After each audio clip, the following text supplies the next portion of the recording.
박하자 집사입니다. 레위기 8장. 여호와께서 모세에게 말씀하여 이르시되 너는 아론과 그의 아들들과 함께 그 의복과 간유와 속죄제의 수송아지와 순양 2마리와 무교병 1강주리를 가지고 온 회중을 회막문에 모으라.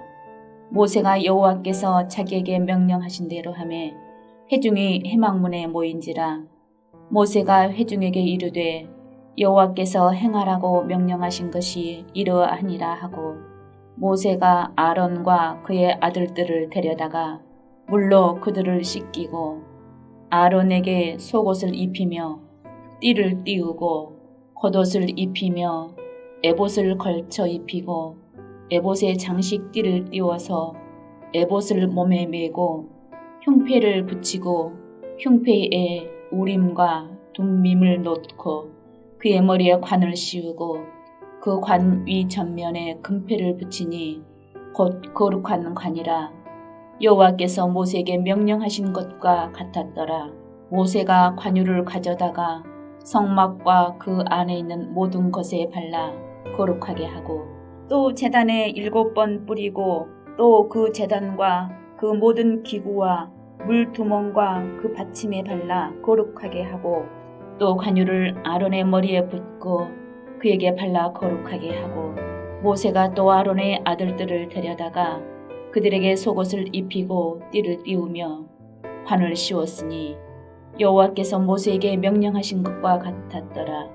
모세가 또 속죄제의 수송아지를 끌어오니 아론과 그의 아들들이 그 속죄제의 수송아지 머리에 안수하매 모세가 잡고 그 피를 가져다가 손가락으로 그 피를 제단의 4귀퉁이 뿔에 발라 제단을 깨끗하게 하고 그 피는 제단 밑에 쏟아 제단을 속하여 거룩하게 하고 또 내장에 덮인 모든 기름과 간 꺼풀과 2 콩팥과 그 기름을 가져다가 모세가 제단 위에 불사르고 그 수송아지 곧 그 가죽과 고기와 똥은 진영 밖에서 불살랐으니 여호와께서 모세에게 명령하심과 같았더라. 또 번제의 순양을 드릴세 아론과 그의 아들들이 그 순양의 머리에 안수하매 모세가 잡아 그 피를 제단 사방에 뿌리고 그 순양의 각을 뜨고 모세가 그 머리와 각 뜬 것과 기름을 불사르고 물로 내장과 정강이들을 씻고 모세가 그 순양의 전부를 제단 위에서 불사르니 이는 향기로운 냄새를 위하여 드리는 번제로 여호와께 드리는 화제라. 여호와께서 모세에게 명령하심과 같았더라. 또 다른 순양 곧 위임식의 순양을 드릴세 아론과 그의 아들들이 그 순양의 머리에 안수하매 모세가 잡고 그 피를 가져다가 아론의 오른쪽 귓부리와 그의 오른쪽 엄지손가락과 그의 오른쪽 엄지발가락에 바르고 아론의 아들들을 데려다가 모세가 그 오른쪽 귓부리와 그들의 손의 오른쪽 엄지손가락과 그들의 발의 오른쪽 엄지발가락에 그 피를 바르고 또 모세가 그 피를 제단 사방에 뿌리고 그가 또 그 기름과 기름진 꼬리와 내장에 덮인 모든 기름과 간 꺼풀과 2 콩팥과 그 기름과 오른쪽 뒷다리를 떼어내고 여호와 앞 무교병 강주리에서 무교병 1개와 기름 섞은 떡 1개와 전병 1개를 가져다가 그 기름 위에와 오른쪽 뒷다리 위에 놓아 그 전부를 아론의 손과 그의 아들들의 손에 두어 여호와 앞에 흔들어 요제를 삼게 하고 모세가 그것을 그들의 손에서 가져다가 제단 위에 있는 번제물 위에 불사르니 이는 향기로운 냄새를 위하여 드리는 위임식 제사로 여호와께 드리는 화제라. 이에 모세가 그 가슴을 가져다가 여호와 앞에 흔들어 요제를 삼았으니 이는 위임식에서 잡은 순양 중 모세의 몫이라. 여호와께서 모세에게 명령하심과 같았더라. 모세가 간유와 제단 위의 피를 가져다가 아론과 그의 옷과 그의 아들들과 그의 아들들의 옷에 뿌려서 아론과 그의 옷과 그의 아들들과 그의 아들들의 옷을 거룩하게 하고 모세가 아론과 그의 아들들에게 이르되 내게 이미 명령하시기를 아론과 그의 아들들은 먹으라 하셨은즉 너희는 회막문에서 그 고기를 삶아 유임식 광주리 안에 떡과 아울러 그곳에서 먹고 고기와 떡의 나머지는 불사를 찌며 유임식은 이레 동안 행하나니 유임식이 끝나는 날까지 이레 동안 회막문에 나가지 말라. 오늘 행한 것은 여호와께서 너희를 위하여 속죄하게 하시려고 명령하신 것이니 너희는 7일 주야를 회막문에 머물면서 여호와께서 지키라고 하신 것을 지키라. 그리하면 사망을 면하리라. 내가 이같이 명령을 받았느니라. 아론과 그의 아들들이 여호와께서 모세를 통하여 명령하신 모든 일을 준행하니라. 하늘에 계신 우리 아버지여, 이름이 거룩히 여김을 받으시오며 나라가 임하옵시며 뜻이 하늘에서 이룬 것 같이 땅에서도 이루어지이다. 오늘날 우리에게 일용할 양식을 주옵시고 우리가 우리에게 죄 지은 자를 사하여 준 것 같이 우리 죄를 사하여 주옵시고 우리를 시험에 들게 하지 마옵시고 다만 악에서 구하옵소서. 대개 나라와 권세와 영광이 아버지께 영원히 있사옵나이다. 아멘.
사랑하는 성도 여러분, 오늘도 하나님의 은혜가 가득한 복된 하루가 되기를 축복합니다.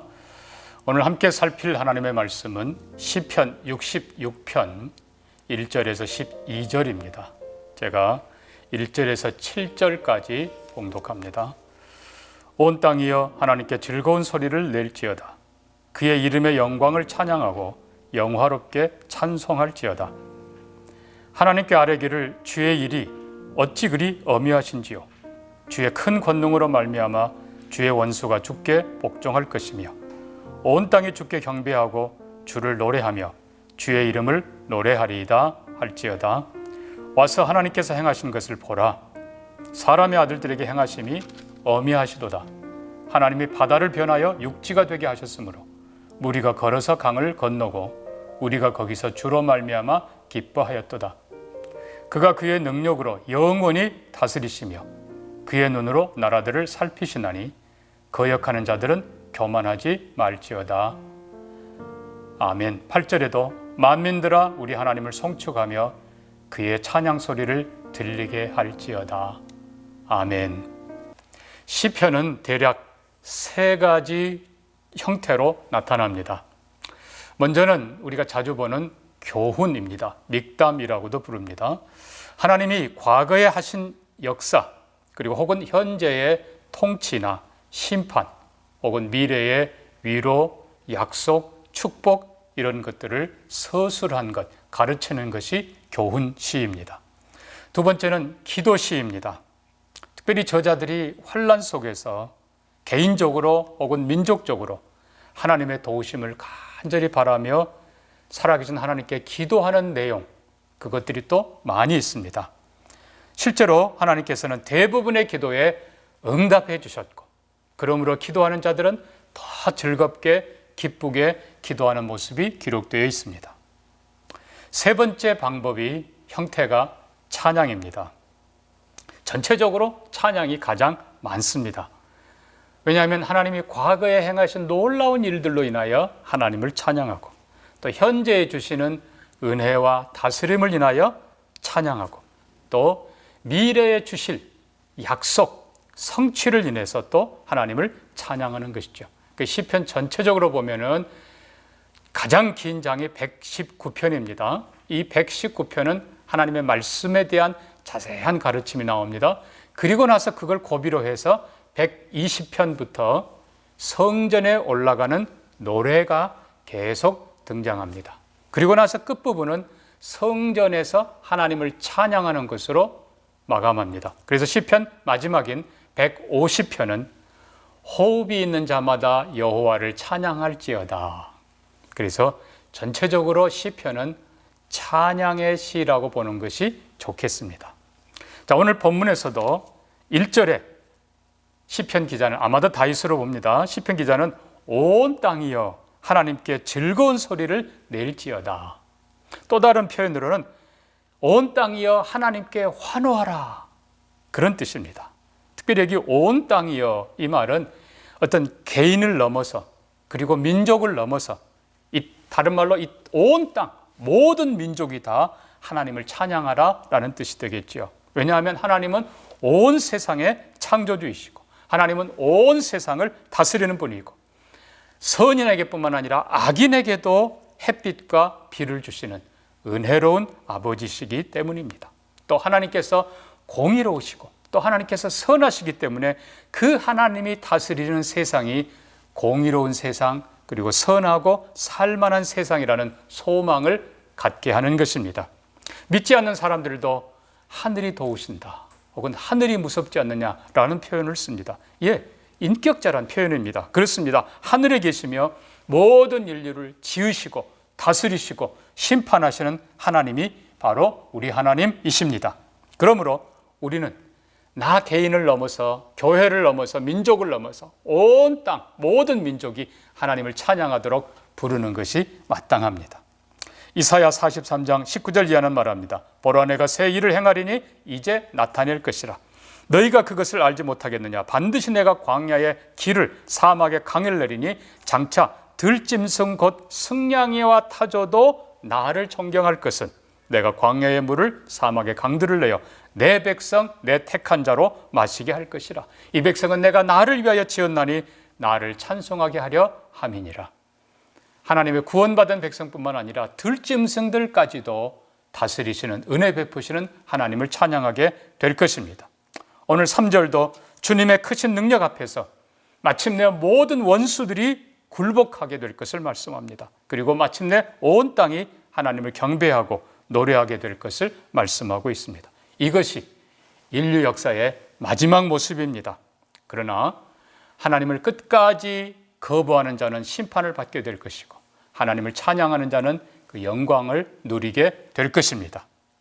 두 번째로 우리는 5절부터 7절을 보면서 하나님이 과거에 하신 놀라운 일들을 보라라는 말씀을 봅니다. 와서 하나님께서 행하신 것을 보라, 어미하신 일, 바다를 변하여 육지가 되게 하신 놀라운 것을 보라. 예, 이거는 하나님께서 이스라엘을 출애굽시킬 때 하나님께서 애굽에 행하셨던 일들을 가리키는 겁니다. 10번의 재앙, 그리고 마지막에 홍해를 건너는 사건까지 포함한 것들입니다. 예, 정말 하나님께서는 하늘에, 땅에, 강에 바다에 놀라운 일들을 행하셨습니다. 홍해를 가르고 길을 내셨습니다. 또 10가지 재앙 보면요, 하늘에서 우박을 내리십니다. 또 낮을 어둡게 하십니다. 그러나 또 이스라엘 땅에는 광명을 주십니다. 또 10번째 재앙에는 어린 양 피를 바르지 않는 집은 죽음의 천사가 그 장자를 죽이는 사건이 일어납니다. 그러니까 결국은 하나님께서는 하늘, 우리가 표현하는 이 스카이뿐만 아니라 영적인 세계, 이 헤븐, 영적인 세계도 다스리는 분이시고, 땅도 다스리는 분이시고, 강도 다스리는 분이시고, 당연히 육지도 다스리시고, 애굽도 다스리시고, 온 세상을 통치하는 분이십니다. 그래서 하나님은 특별히 출애굽 때 하신 일들만 인해서도 영원토록 온 세상이 찬양해야 될 분인 것입니다. 그러나 안타깝게도 우리 인간은 쉽게 잊어버립니다. 자, 이스라엘 백성들 보십시오. 하나님의 10번의 기적을 체험했고 홍해가 갈라지는 기적을 체험했습니다. 그리고 심지어 광야길을 걸으면서 매일 주시는 만나를 체험한 사람들입니다. 바위를 부수어 쪼개어 물을 내시던 하나님을 경험했습니다. 그들은 놀라운 하나님을 경험하면서도 사막길을 걸을 때 뜨겁습니다. 모래길입니다. 힘듭니다. 금방 원망하고 불평하고 하나님을 잊어버린 돌아선 경우를 우리가 많이 보는 것입니다. 그렇습니다. 그 이스라엘 백성의 모습이 사실 우리의 모습과 똑같은 것입니다. 하나님의 은혜를 그렇게 누려놓고도 조금 지나면 잊어버리고 상황이 조금 어려워지면 원망하고, 그게 우리 인간의 모습입니다. 그래서 모세 그리고 다윗은 하나님께서 옛적에 하신 일들을 기억하라. 이 기억하는 방법 중에 하나가 바로 노래를 가르쳐 주는 것입니다. 예, 그렇습니다. 노래 혹은 찬양은 곡조를 가진 것입니다. 일반 교훈보다, 일반 기도보다 훨씬 더 힘이 있는 것입니다. 기억하기 좋고, 부르기 좋고, 암송하기 좋고, 그리고 함께하기 더 좋은 것입니다. 그래서 모세는 노래를 지어 백성들을 가르쳤다라고 했습니다. 다윗도 노래를 지어 백성들을 가르쳤습니다. 저도 미국에서 보니까요, 미국의 주가 50개입니다. 외우는 게 쉽지 않아요. 그러나 초등학교 아이들이 그걸 노래로 지은 것을 부르는 거예요. 예를 들면 알라바마, 알라스카 하면서 그냥 노래를 쭉 하고 맨 끝에 가서 와요밍 하고 맞춰요. 그냥 50개 주 어려워요. 그러나 노래로 하면 이게 쉬운 겁니다. 우리가 성경 책 이름도 그렇습니다. 노래로 하면 금방 쉽게 외울 수 있는 것처럼. 그렇습니다. 노래는 이렇게, 찬양은 힘이 있는 것입니다. 우리의 생각을 새롭게 하고, 우리 모두가 함께 부르게 하고, 믿음을 새롭게 하는 능력이 있는 것입니다. 마지막 세 번째로, 우리는 8절에서 12절을 보면서요, 하나님께서 우리를 시험하신다. 특별히 10절에 우리를 시험하시되 우리를 단련하신다. 이 은을 단련함 같이 하시고, 또 그물에 걸리게 하시고, 무거운 짐, 어려운 짐을 우리 허리에 메어두시고, 이런 시련을 당하게 하세요. 왜 그럴까요? 예, 그렇습니다. 다시 보십시오. 하나님께서는 이스라엘 백성을 애굽에서 구원해 내셨습니다. 그렇지만은 시내 광야를 가는 동안에 그들은 많은 시련을 당합니다. 사실 하나님께서 그들을 테스트한 것입니다. 과정마다 테스트한 거예요. 그들은 대부분 실패했지만 하나님은 그들을 다시 이끄시고 마침내 약속의 땅 들어가게 하시고 축복의 땅을 기업으로 주십니다. 자, 중요한 것은 하나님은 우리를 시험하시지만 반드시 이기게 하신다는 것입니다. 그래서 9절 보니까 우리 영혼을 살려두시고 우리의 실족함을 허락하지 아니하시는도다.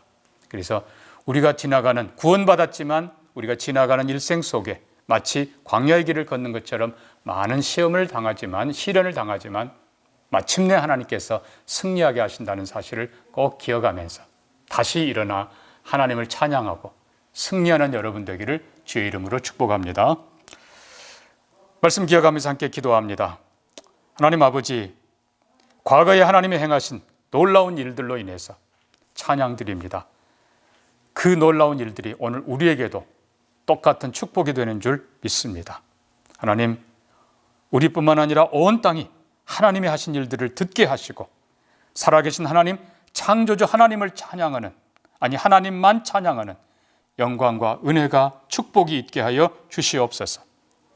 우리가 시련을 당하더라도 하나님 우리에게 찬양의 기쁨과 능력을 회복시켜 주시고 믿음으로 감사로 승리하며 찬양 소리가 우리의 가정과 삶에 온 교회에 가득하도록 축복하여 주옵소서.